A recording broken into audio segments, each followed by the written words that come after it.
नमस्कार मित्रों, RBISPCS classes में आप सभी का हार्दिक स्वागत है।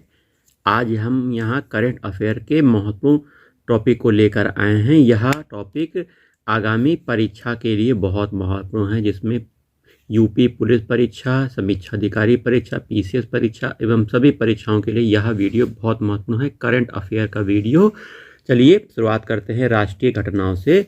पहला है वाइब्रेंट गुजरात वैश्विक शिखर सम्मेलन 2024 का आयोजन कब किया गया। तो वाइब्रेंट गुजरात वैश्विक शिखर सम्मेलन हुआ था 2024। ये 10 से 12 जनवरी 2024 को हुआ था। ये अभी का है, ठीक है। 2024 में वाइब्रेंट गुजरात वैश्विक शिखर सम्मेलन का कौन सा संस्करण आयोजित किया गया था। यह 10वां संस्करण था।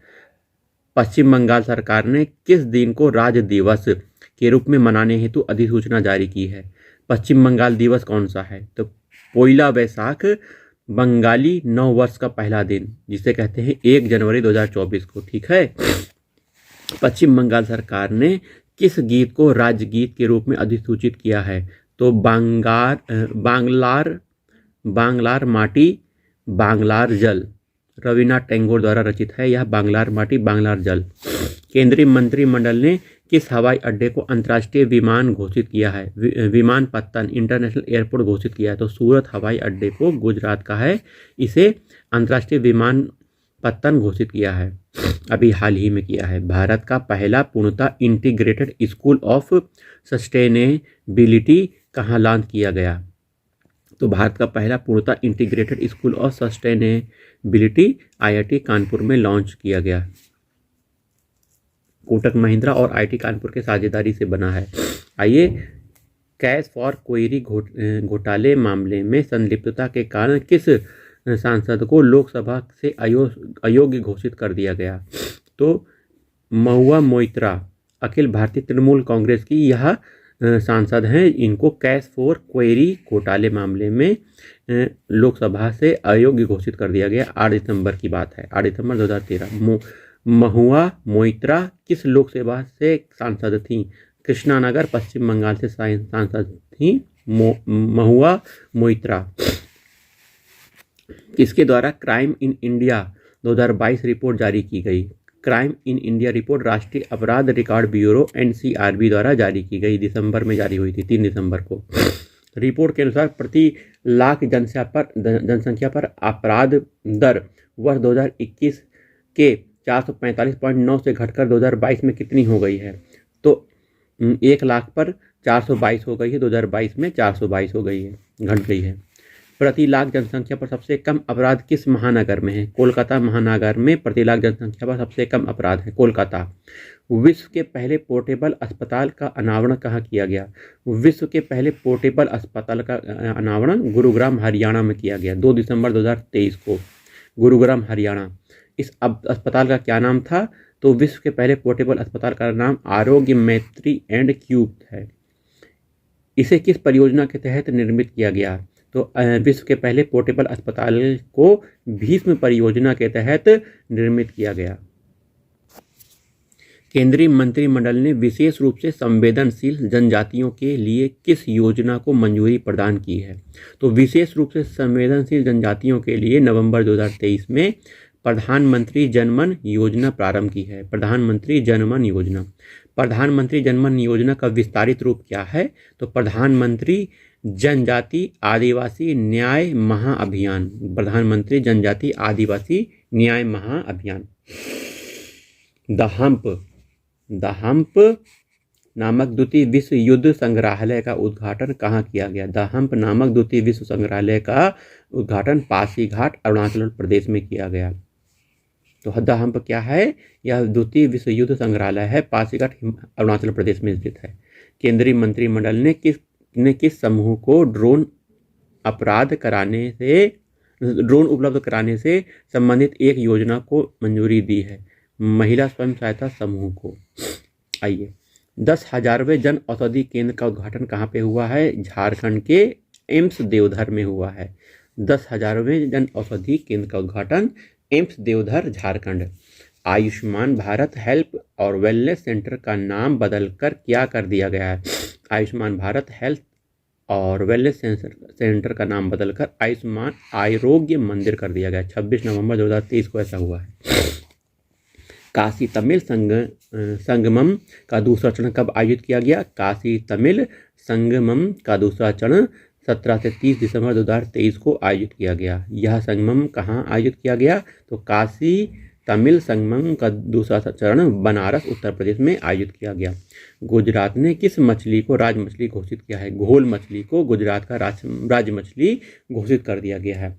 किस राज्य के रिस्पांसिबल टूरिज्म मिशन को संयुक्त राष्ट्र विश्व पर्यटन स्थल WTO की ग्लोबल केस स्टडी लिस्ट में शामिल किया गया है? तो केरल को शामिल किया गया है। आइए, विश्व के पहले 3D प्रिंटेड मंदिर का अनावरण। विश्व का पहला 3D प्रिंटेड मंदिर का अनावरण कहाँ किया गया? सिद्धपेट तेलंगाना। सिद्धपेट तेलंगाना में विश्व के पहले 3D प्रिंटेड मंदिर का अनावरण किया गया है। इसे आप लिखते जाइए, लिखते रहेंगे तो आपको बाद में याद करने में भी रहेगा। ठीक है। साथी पोर्टल किसके द्वारा लॉन्च किया गया है? तो साथी पोर्टल केंद्रीय शिक्षा मंत्रालय IIT कानपुर के द्वारा लॉन्च किया गया है। साथी का फुल फॉर्म पूछा जा सकता है तो self assessment test and the help for entrance examination. Self assessment test for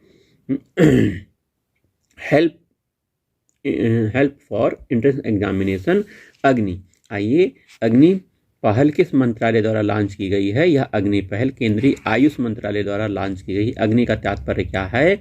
अग्नि से तात्पर्य है आयुर्वेद ज्ञान नैपुण्य पहल। आयुर्वेद ज्ञान नैपुण्य पहल। किस शहर में विकसित भारत संकल्प यात्रा? किस शहर से विकसित भारत संकल्प यात्रा का शुभारंभ किया गया? खूंटी झारखंड से विकसित भारत संकल्पना का शुभारंभ किया गया 15 नवंबर 2023। किस राज्य द्वारा हर बच्चे के लिए हर अधिकार? यह उत्तर प्रदेश का है। हर बच्चे के लिए हर अधिकार अभियान लॉन्च किया गया 18 नवंबर 2023 को उत्तर प्रदेश में योगी सरकार जी के द्वारा हर बच्चे के लिए हर अधिकार अभियान लॉन्च किया गया। इसका उद्देश्य लैंगिक भेदभाव को दूर करना है। अगला है, उत्तर प्रदेश के पहले भेड़ बकरी पालन प्रशिक्षण केंद्र का लोकार्पण कहाँ किया गया? उत्तर प्रदेश के पहले भेड़ बकरी पालन प्रशिक्षण केंद्र इटावा में लॉन्च किया गया है। उत्तर प्रदेश के किस जिले में देश के सबसे बड़े कन्या पूजन कार्यक्रम जिसे शक्ति वंदन का आयोजन कहाँ किया गया? तो उत्तर प्रदेश के गोंडा जिले में देश के सबसे बड़े कन्या पूजा कार्यक्रम जिसका नाम है शक्ति वंदन का आयोजन किया गया। कन्या पूजा कार्यक्रम है। ठीक है। आइए, प्रधानमंत्री नरेंद्र मोदी जी ने अपने चित्तौड़गढ़ राजस्थान दौरे पर किस ऐतिहासिक मंदिर का दौरा किया? तो मोदी जी ने चित्तौड़गढ़ राजस्थान दौरे पर सांवरिया सेठ मंदिर का दौरा किया। आइए, ISO 2001-2015 प्रमाणन प्राप्त करने वाला भारत का पहला महिला थाना कहाँ स्थित है? तो ISO 2001-2015 प्रमाणन प्राप्त करने वाला भारत का पहला महिला थाना भोपाल मध्य प्रदेश है। देश की पहली रैपिड रेल सेवा का नाम क्या है? नमो भारत है। देश की पहली रैपिड रेल सेवा नमो भारत अक्टूबर 2023 में लॉन्च हुई। आइए, राष्ट्रव्यापी ऑपरेशन चक्र 2 नामक अभियान किसके ने प्रारंभ किया है? 19 अक्टूबर 2023 को केंद्रीय जांच ब्यूरो CBI द्वारा राष्ट्रव्यापी ऑपरेशन चक्र 2 प्रारंभ किया गया है।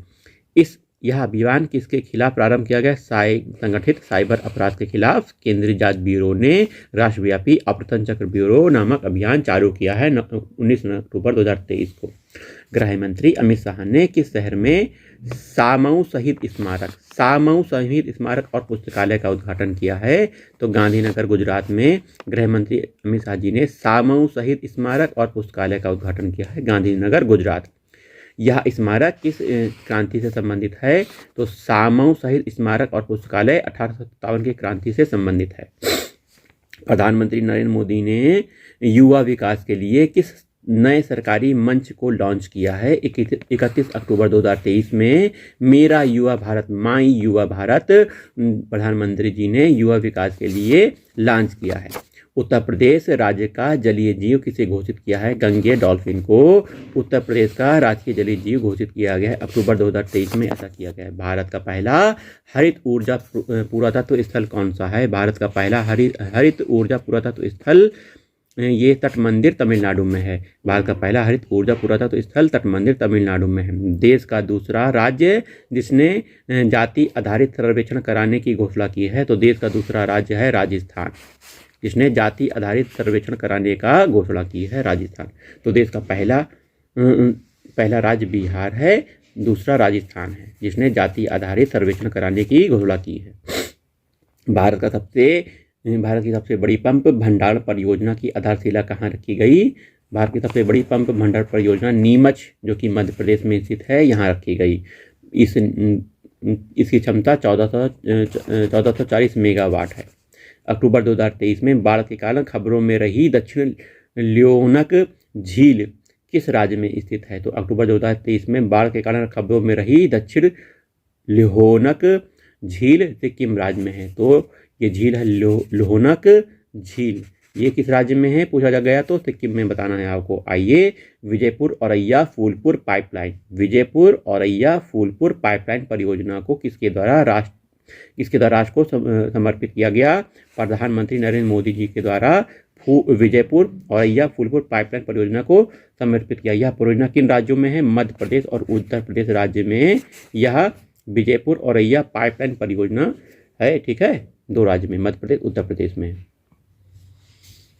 स्वच्छ भारत मिशन ग्रामीण चरण 2 के तहत किस राज्य को 100% ODF प्लस का दर्जा दिया गया है? तो उत्तर प्रदेश को स्वच्छ भारत मिशन ग्रामीण चरण 2 के तहत 100% ODF प्लस का दर्जा दिया गया है। पहला नीलगिरी तहर दिवस मनाया गया 2 अक्टूबर 2023 को, पहला नीलगिरी तहर मनाया गया।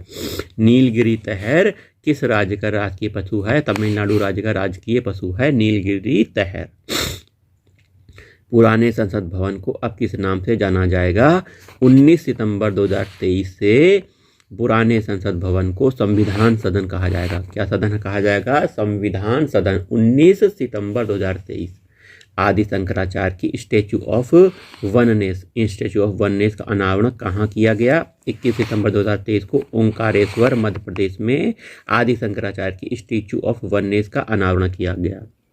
ओंकारेश्वर मध्य प्रदेश, याद रखिए। स्टैच्यू ऑफ वननेस किसका है? आदि शंकराचार्य का है। कहाँ है? ओंकारेश्वर मध्य प्रदेश में है। महिला आरक्षण विधेयक 2023 लोकसभा में कब पारित हुआ? तो 20 सितंबर 2023 को महिला आरक्षण विधेयक लोकसभा में पारित हुआ। राज्यसभा में महिला आरक्षण विधेयक कब पारित हुआ? एक दिन बाद, 21 सितंबर को पारित हुआ। यह कौन सा संविधान संशोधन विधेयक है? तो महिला आरक्षण विधेयक 2023 संविधान का 128वां संविधान संशोधन है। आइए, सितंबर 2023 में किस पशु को खाद्य पशु के रूप में मान्यता मिल गई? तो मिथुन पशु को खाद्य पशु के रूप में मान्यता दे दी गई है। केंद्र सरकार द्वारा कारीगरों के लिए कौन सी योजना प्रारंभ की गई है? कारीगरों के लिए विश्वकर्मा योजना प्रारंभ की गई है। 17 सितंबर 2023 को विश्वकर्मा योजना को प्रारंभ किया गया। विश्व की किस सबसे बड़ी MICE सुविधाओं में से एक प्रधानमंत्री नरेंद्र मोदी ने उनको उद्घाटन किया है? यशोभूमि का उद्घाटन किया है। आइए, MICE का फुल फॉर्म क्या है? MICE का फुल फॉर्म M से मीटिंग, I से हो गया प्रोत्साहन इनिशिएटिव, और C से आपका सम्मेलन कॉन्फ्रेंस, E से आपका प्रदर्शनी एक्सिबिशंस। ठीक है, इसका फुल फॉर्म MICE का फुल फॉर्म देखिए, मीटिंग, इनिशिएटिव, कॉन्फ्रेंस और एग्जीबिशन। प्रधानमंत्री नरेंद्र मोदी जी ने कहाँ एथिलीन क्रैकर परियोजना की आधारशिला रखी? बीना रिफाइनरी मध्य प्रदेश में 14 सितंबर 2023 को एथिलीन क्रैकर परियोजना। ठीक है, बीना रिफाइनरी मध्य प्रदेश। किस राज्य ने राज्य की पहली सेवा क्षेत्र नीति को मंजूरी प्रदान की है? तो किस राज्य ने राज्य की पहली सेवा क्षेत्र नीति को प्रदान की है? उत्तराखंड ने। भारतीय सेना ने पूर्व सैनिकों शहीदों के परिजनों के कल्याण के लिए कौन सा प्रोजेक्ट लॉन्च किया है? प्रोजेक्ट नमन। प्रोजेक्ट नमन क्या है? भारतीय सेना ने पूर्व सैनिकों शहीदों के परिजनों के कल्याण के लिए प्रोजेक्ट नमन लॉन्च किया है। केंद्रीय मंत्रिमंडल ने उज्ज्वला योजना को किस वर्ष तक विस्तारित करने की मंजूरी दी है? 2025-26 तक उज्ज्वला योजना को विस्तारित करने की मंजूरी दी है। स्वच्छ वायु सर्वेक्षण 2023 में राष्ट्रीय स्तर पर 10 लाख से अधिक आबादी पर 3 शहर कौन से हैं? तो स्वच्छ वायु सर्वेक्षण 2023 में इंदौर पहले स्थान पर है, आगरा दूसरा है और ठाणे तीसरा है। राष्ट्रीय स्तर पर 10 लाख से अधिक आबादी वाले शीर्ष राज्य हैं ये। केंद्र सरकार ने उधमपुर रेलवे स्टेशन का नाम बदलकर अब क्या रख दिया है? शहीद कैप्टन तुषार महाजन रेलवे स्टेशन कर दिया गया है। उधमपुर रेलवे स्टेशन का नाम बदल दिया है। उत्तर प्रदेश की किस नदी में जटायु क्रूज सेवा प्रारंभ की गई है? सरयू नदी में, जो कि अयोध्या में बहती है, जटायु क्रूज सेवा प्रारंभ की गई है। उत्तर प्रदेश का पहला ग्लास स्काई वॉक कहाँ बनाया जा रहा है? चित्रकूट में। उत्तर प्रदेश का पहला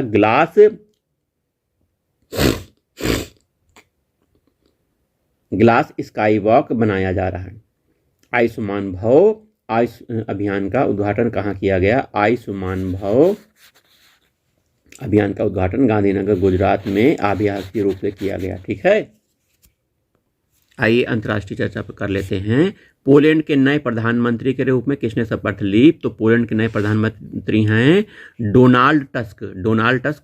23 दिसंबर 2023 को पोलैंड के नए प्रधानमंत्री बने। पोलैंड के नए प्रधानमंत्री।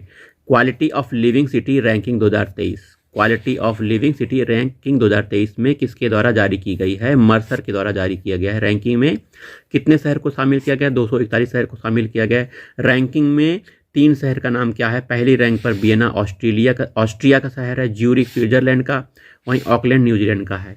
तो quality of living city ranking में वियना का पहला स्थान है। कितने भारतीय शहरों को शामिल किया गया? 7 भारतीय शहर हैं, जिसमें से पहली रैंकिंग हैदराबाद तेलंगाना की है, फिर पुणे महाराष्ट्र की है। आइए अगला देखते हैं।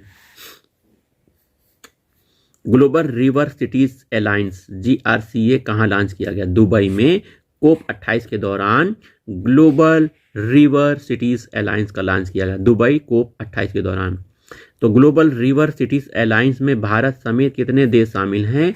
तो ग्लोबल रिवर सिटीज अलायंस में भारत समेत 11 देश शामिल हैं। इन देशों के नाम क्या क्या हैं? भारत है, डेनमार्क है, Cambodia, Japan, Bhutan, America, Hungary, Ghana, मिस्र, नीदरलैंड और ऑस्ट्रेलिया। आइए, किस शहर की मेजबानी में global partnership on artificial intelligence शिखर सम्मेलन का आयोजित किया गया? तो किस शहर में हुआ? तो ये नई दिल्ली में global partnership on artificial intelligence शिखर सम्मेलन 12 से 14 दिसंबर 2023 को आयोजित किया गया। किस देश के राष्ट्रपति विलियम समोई रूटो भारत की आधिकारिक यात्रा पर आए? तो दिसंबर में आए थे केन्या के राष्ट्रपति विलियम समोई रूटो। आइए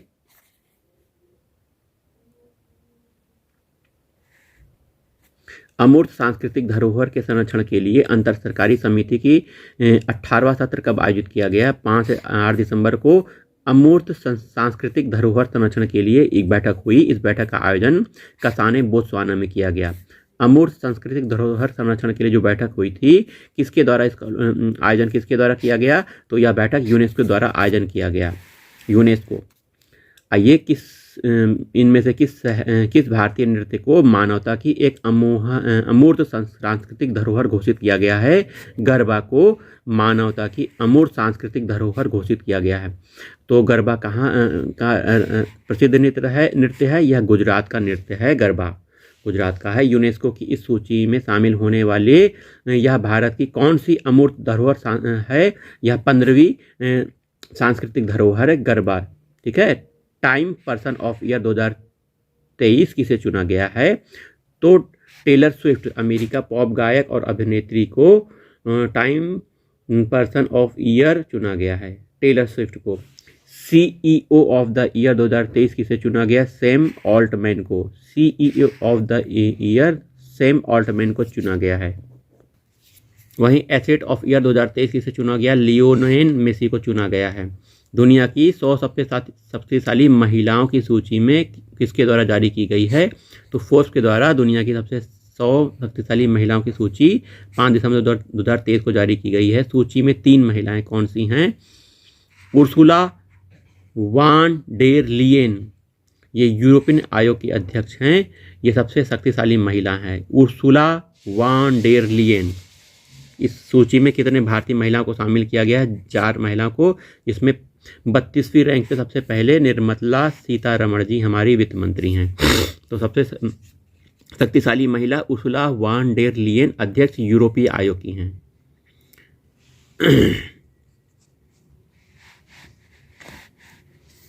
आइए पहला याद कर लीजिए, किस देश ने चीन के बेल्ट एंड रोड इनिशिएटिव से बाहर होने की घोषणा की है? तो चीन के बेल्ट एंड रोड इनिशिएटिव से बाहर होने की घोषणा इटली देश ने कर दी है। भारत ने किस देश के साथ संयुक्त रूप से लीड IT 2.0 का शुभारंभ किया है? तो भारत ने किस देश के संयुक्त रूप से, स्वीडन के संयुक्त से लीड IT 2.0 का शुभारंभ किया है। लीड IT 2.0 का पूरा नाम क्या है? Leadership for group industry transition 2.0।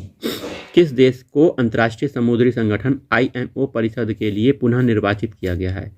तो भारत को अंतर्राष्ट्रीय समुद्री संगठन परिषद के लिए निर्वाचित किया गया है। भारत को किस द्विवर्षीय कार्यक्रम के लिए चुना गया है? तो भारत को 2024-25 के लिए चुना गया है। जलवायु परिवर्तन प्रदर्शन सूचकांक 2024 किसके द्वारा जारी किया जाता है? German watch, new climate institute and climate action network international के द्वारा जलवायु परिवर्तन प्रदर्शन सूचकांक जारी किया जाता है। सूचकांक में प्रथम स्थान पे कोई नहीं है, वहीं सूचकांक में शीर्ष स्थान पे डेनमार्क जो कि चौथी रैंक है, ठीक है, यही शीर्ष है, 3 स्थान पर कोई नहीं है। भारत की रैंक कितनी है? भारत की रैंक 7वीं है। जलवायु परिवर्तन प्रदर्शन सूचकांक में 7वां स्कोर है।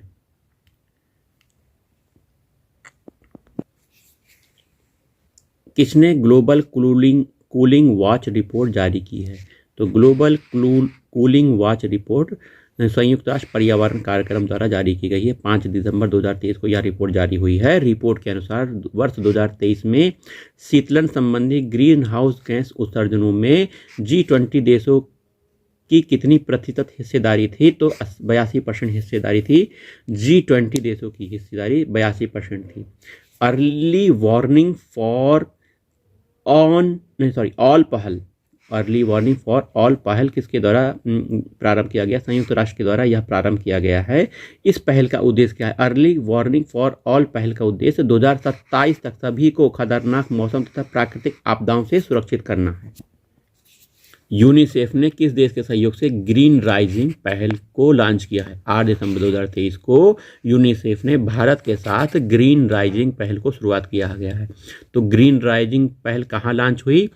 COP 28 शिखर सम्मेलन दुबई में आयोजित हुआ था, वहां पर ग्रीन राइजिंग पहल प्रारंभ की गई थी। 22 शिखर सम्मेलन का 11वां संस्करण कहाँ आयोजित किया गया? दोहा कतर में 22 शिखर सम्मेलन का आयोजन किया गया 28 से 29 नवंबर 2023 को। 22 का फुल फॉर्म क्या है? World innovation summit for education. World innovation summit for education. इसकी यह किस थीम पर आधारित था? रचनात्मक प्रवाह कृत्रिम बुद्धिमत्ता के युग में मानव का विकास। आगे देखिए, किस भारतीय को वाइस प्राइज फॉर एजुकेशन से सम्मानित किया गया? वाइस प्राइज फॉर एजुकेशन से सफीना हुसैन को सम्मानित किया गया। यह पहली भारतीय महिला हैं। तो वाइस प्राइज फॉर एजुकेशन के लिए सफीना हुसैन को सम्मानित कर दिया गया है। न्यूजीलैंड का प्रधानमंत्री किसे नियुक्त किया गया? क्रिस्टोफर लक्सन को न्यूजीलैंड का प्रधानमंत्री नियुक्त किया गया है। क्रिस्टोफर लक्सन, याद रखिएगा, क्रिस्टोफर लक्सन। कौन सा मंदिर परिसर इटली के पोम्पेई को पीछे छोड़कर विश्व का 8वां आश्चर्य बन गया है? तो इटली के पोम्पेई को पीछे छोड़कर अंकोर वाट मंदिर कंबोडिया का है। यह विश्व का 8वां आश्चर्य बन गया है। इटली के पोम्पेई को पीछे छोड़ दिया गया है। अंकोर वाट मंदिर कंबोडिया का। अफ्रीकी देश लाइबेरिया के राष्ट्रपति किसे चुना गया है? तो लाइबेरिया देश अफ्रीका का है। लाइबेरिया के राष्ट्रपति का नाम है नए वाले जोसेफ बोकाई। एपेक लीडर वीक कहाँ आयोजित किया गया था? तो एपेक शिखर सम्मेलन 2023 सैन फ्रांसिस्को यूएसए में आयोजित किया गया था। थीम क्या थी इसकी? सबके लिए एक लचीले संधारणीय भविष्य का निर्माण। लग्जमबर्ग के नए प्रधानमंत्री किसे नियुक्त किया गया? ल्यूक फ्रीडेन को।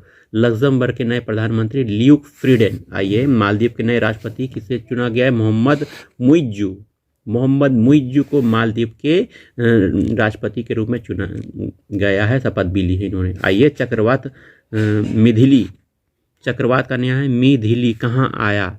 तो बंगाल की खाड़ी में 17 नवंबर 2023 को चक्रवात मिथिली आया। इस चक्रवात का नामकरण किसके द्वारा किया गया है? मालदीव के नाम पर मिथिली नाम दिया गया है। इस चक्रवात से मुख्यतः कौन से देश प्रभावित हुए? भारत के बांग्लादेश और भारत प्रभावित हुआ। इनोवेशन हैंडशेक कहाँ लॉन्च किया गया? सैन फ्रांसिस्को में इनोवेशन हैंडशेक लॉन्च किया गया। इनोवेशन हैंडशेक का उद्देश्य क्या है? भारत और अमेरिका के बीच द्विपक्षीय तकनीक संबंधों को मजबूत करना है।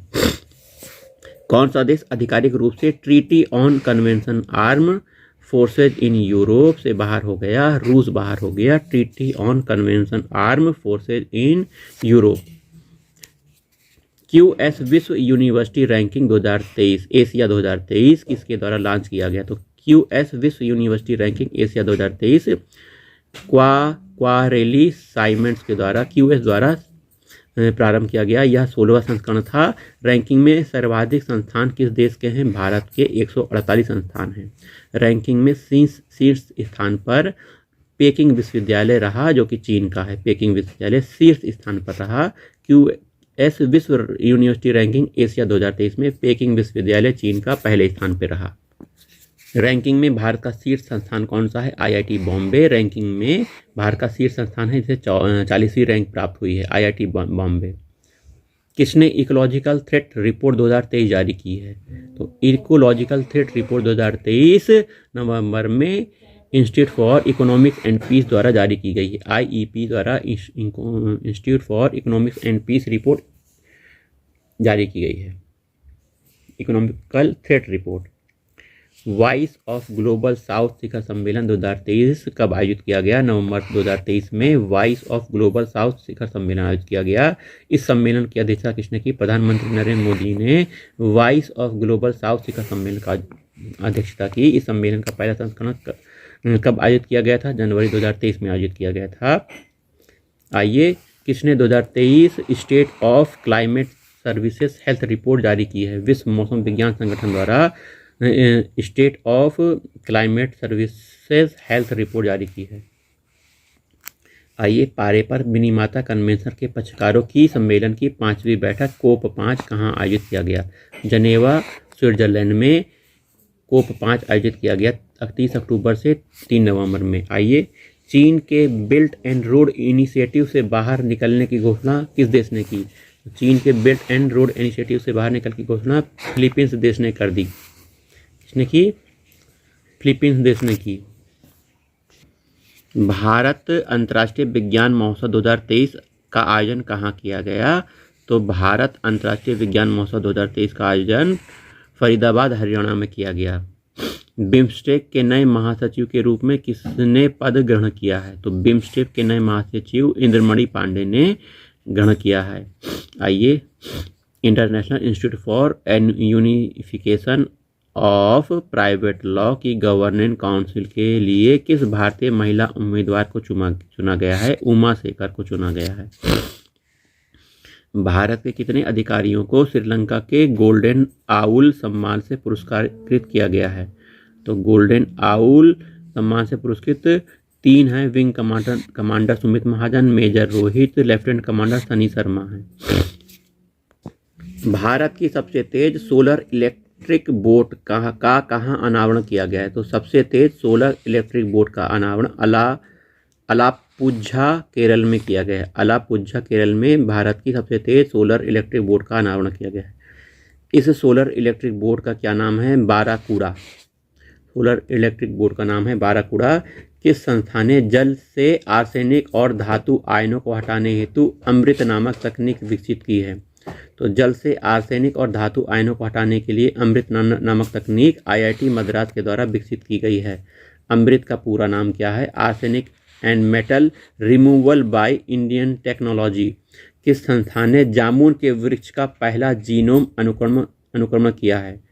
तो भारतीय विज्ञान शिक्षा अनुसंधान संस्थान भोपाल के द्वारा जामुन के वृक्ष का पहला जीनोम अनुक्रमण किया है। अगला है, किस देश ने मीथेन लिक्विड ऑक्सीजन संचालित रॉकेट से 3 उपग्रह को लॉन्च कर दिया गया? तो मीथेन लिक्विड ऑक्सीजन संचालित रॉकेट से 3 उपग्रह को चीन ने लॉन्च कर दिया। किस देश ने विश्व की सबसे गहरी भूमिगत भौतिक विज्ञान प्रयोगशाला शुभारंभ की है? तो विश्व की सबसे गहरी भूमिगत विज्ञान प्रयोगशाला भौतिक विज्ञान प्रयोगशाला चीन ने शुभारंभ कर दिया है। तो यह प्रयोगशाला पृथ्वी की तल से कितने मीटर की गहराई में है? यह 2400 मीटर की गहराई पे है। इस प्रयोगशाला का लक्ष्य क्या है? डार्क मैटर की खोज करना है। साइबेरियन बाघों को पहले जोड़े को भारत में किस देश से लाया गया है? तो साइबेरियन बाघों के पहले जोड़े को भारत में साइप्रस देश से लाया गया है। किस देश से? साइप्रस देश से। इस जोड़े को किस पार्क में आवासित किया गया है? तो Padmaja Naidu Himalayan zoological park, Darjeeling, Paschim Bangal में इन्हें रखा गया है।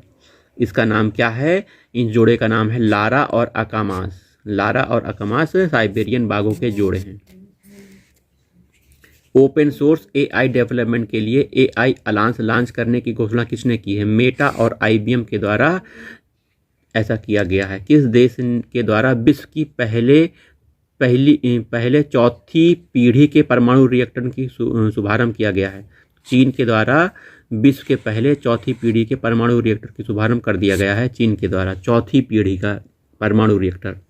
विश्व के सबसे बड़े परमाणु संलयन रिएक्टर का संचालन कहाँ शुरू हुआ? विश्व के सबसे बड़े परमाणु संलयन रिएक्टर का संचालन जापान में किया गया। परमाणु संलयन रिएक्टर का नाम जो कि जापान में स्थित है, क्या नाम है? JT60SA। JT60SA। जापान और किसके बीच यह संयुक्त परियोजना? यूरोपीय संघ के बीच यह संयुक्त परियोजना है। किस देश ने अंतरिक्ष में जैविक कैप्सूल भेजा है? ईरान ने अंतरिक्ष में जैविक कैप्सूल भेजा है। आइए, किसने निम्न भूकक्षा LEO के लिए उपग्रह विनिर्माण हेतु सैटेलॉजिक इंक के साथ अनुबंध पर हस्ताक्षर किए? टाटा एडवांस सिस्टम ने ऐसा किया है। पहले निम्न भूकक्षा उपग्रह को किस नाम से प्रक्षेपित किया गया? तो TSAT-1A द्वारा ऐसा किया गया है।